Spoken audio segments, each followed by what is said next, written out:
Hey guys, just wanted to come on here. Just kind of had two interesting ideas, I guess, this morning, and the first one is about an awakening or a increase in consciousness that happened in my life, and the second one is titled "Boundaries with Capitalism." And I realized my appearance is very different. I potentially got a job, or at least got a drug test for a job. So they require this and maybe more, but they require no beard. And it was so weird to I could get it out for you and show you, but it'd be kind of gross. But the beard is like a whole hairball. But anyway, just to briefly summarize a ongoing awakening process that I had in my life. I was thinking about confronting death, to really feel it. Like there's that book Tuesdays with Maury. It's like if you feel something, it said something like if you feel something negative, feel it fully for 5 minutes and then let it go. What if we could do that with death? Or what if we could... It's okay to die. What if we could come to that conclusion? And I think I have. It's okay to die. So if it's okay to die, and I got there, does that mean everything is meaningless?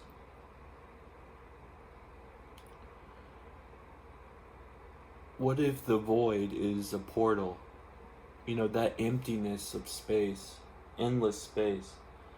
What if that's a portal to realizing, wow, like an astronaut, you're in space and you're looking out the vastness of space, like having an existential crisis. And then they always talk about looking back at the earth and what a profound experience that is. And going out into space as an astronaut and confronting the void, the endless expanse, but then looking back at how we're all connected, like, you know, this blue marble, I think he called it. I forgot his name right now. But, you know, we're all just on this blue marble, this like floating rock, and you see how intertwined and interconnected we are and how much of an impact we make just by living. So by confronting death and basically letting go of all attachments, because then we have no fear. Maybe fear of death is at the core of every fear we have. Fear of losing our loved ones, fear of losing our possessions, fear of pain. You know, if it's okay to die, then we're not afraid of pain. We don't suffer based on fear. So if we are able to experience that fully, maybe it's an enlightenment of sorts. It upgrades us, and then we're able to see through that. Not that we have nothing to attach to, but that we are intertwined, that we are part of something. And I remember a recurring dream I've had throughout my life, where I'm on a beach, walking on a beach, and there's this jungle, and there's all of these tree houses, and I know that there's people in there that care about me and that love to talk to me, and that it's just so many people. It's almost like a school where you never leave. And just the satisfaction I have, even though I'm not with them in that moment, I feel them. And it's kind of like night is coming, and the lights are flickering on and it's so beautiful. It's just the feeling of being alone yet knowing I'm connected. And I think that was like kind of like a fantasy, but also a reality. The more and more, the more that I meet people and I have experiences in my life, it's reaffirmed for me that, oh yeah, they're all mirrors to me. It's not like I'm here an autonomous creature. So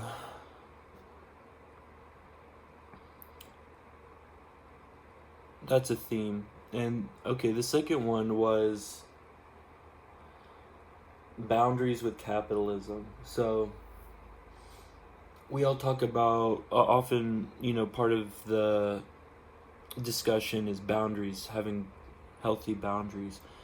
But I was watching a film about a film. It was They Live, the film They Live. And I've watched multiple videos and descriptions of They Live without having seen it.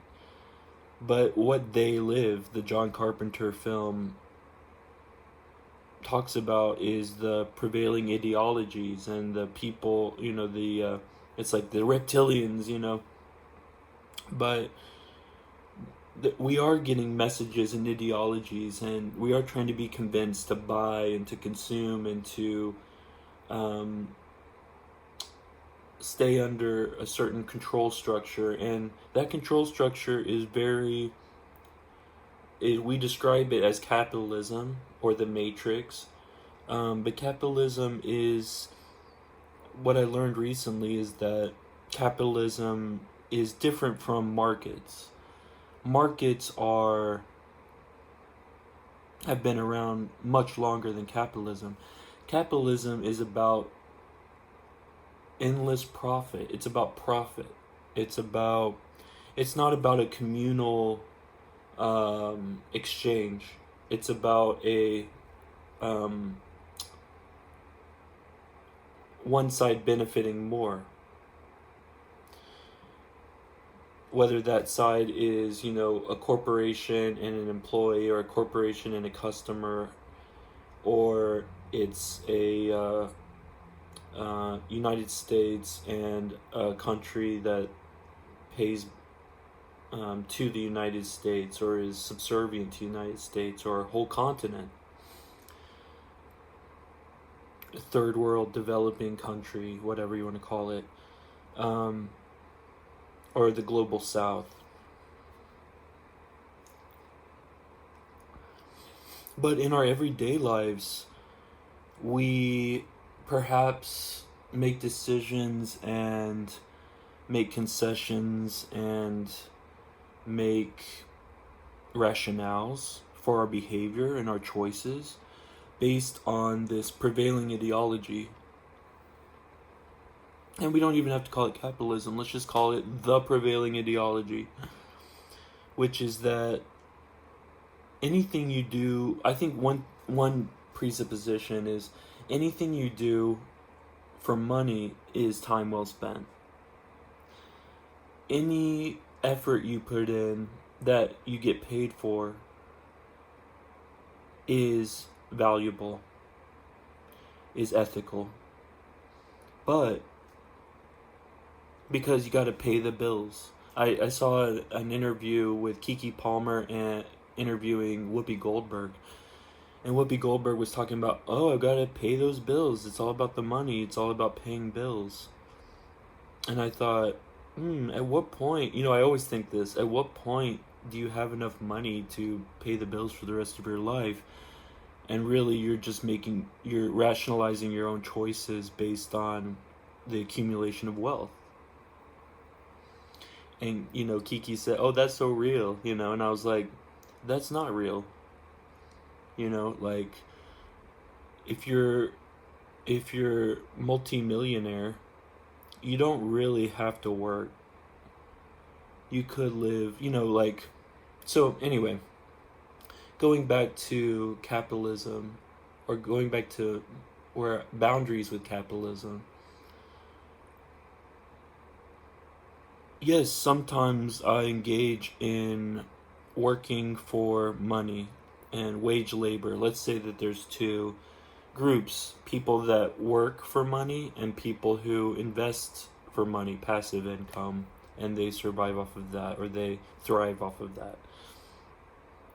I am in the first category. I work for survival. So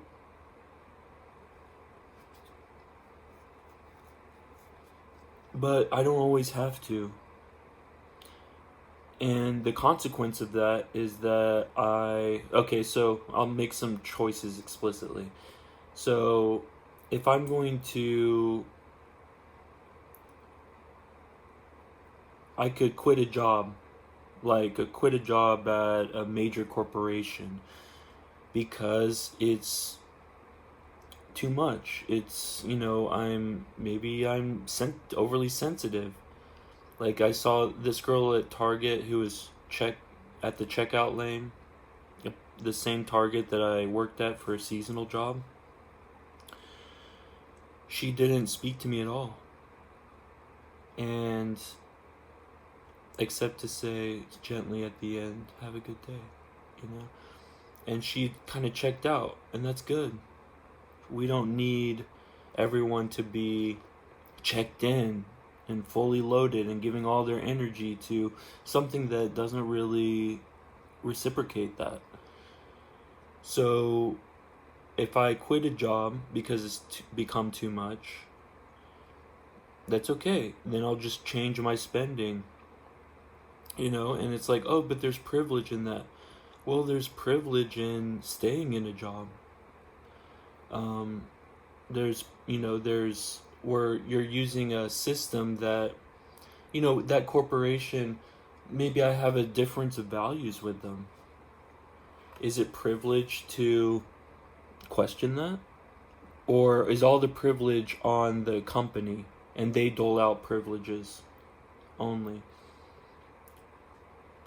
Is privilege only for the powerful?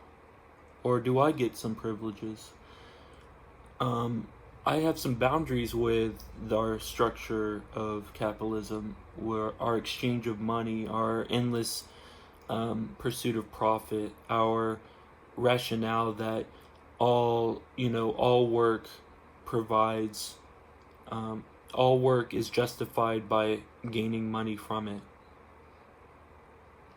Recently, I had a thought experiment of, there's this thing called something like mechanistic pricing or something, but anyway, if you walk down an aisle, it tracks your smartphone and changes the prices.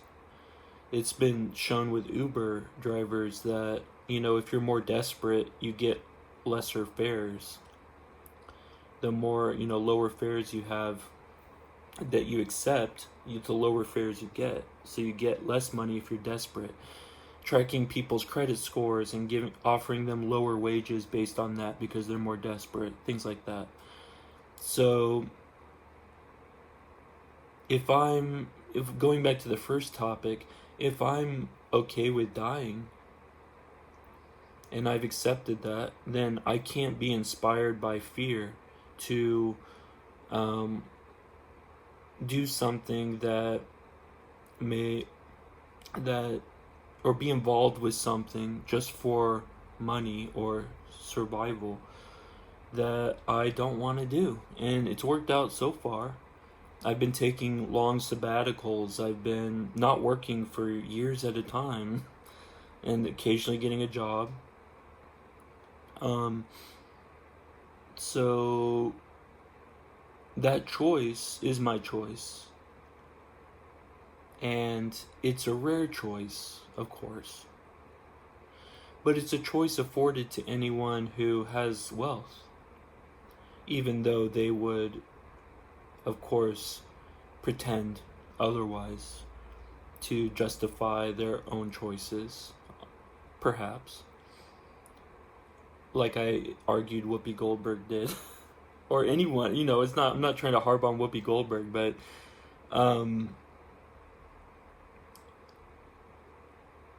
it's either, it's a choice for either. If you're a human being, you get the agency to make boundaries with anything and anyone. And I've made boundaries with fear. I've got a boundary against that.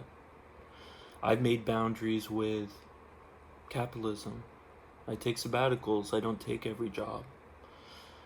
And I'm not offered every job.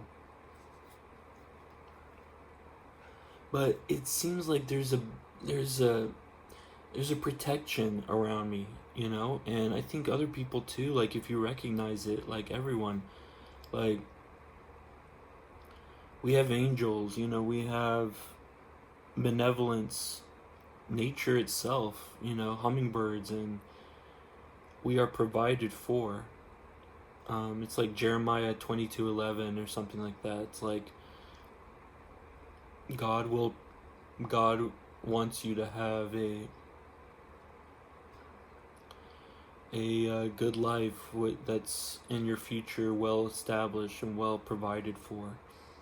But does that mean that I can just have all the subscriptions I want and Uber Eats all my food in and have a suburban house with endless sort of that? Actually, that's not my choice. Or that's not what I would choose, and that's not what I have chosen.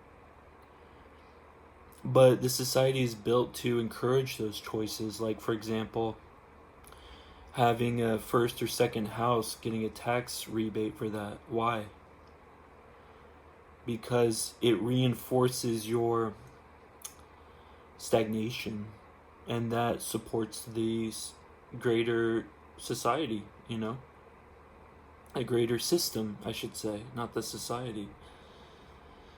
So my boundary is, I've never had a car. I've never been paid over $50,000 a year. I've never owned a home. So I've made, or that's just maybe not my boundary, but that's the reality. There's just some facts and statistics that reflect the fact that I don't need that, and no one really needs that.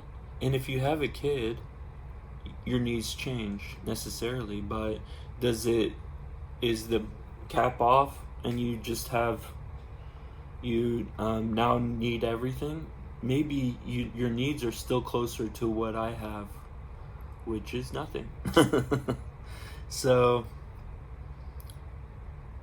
I do pay 99 cents a month for iCloud, and I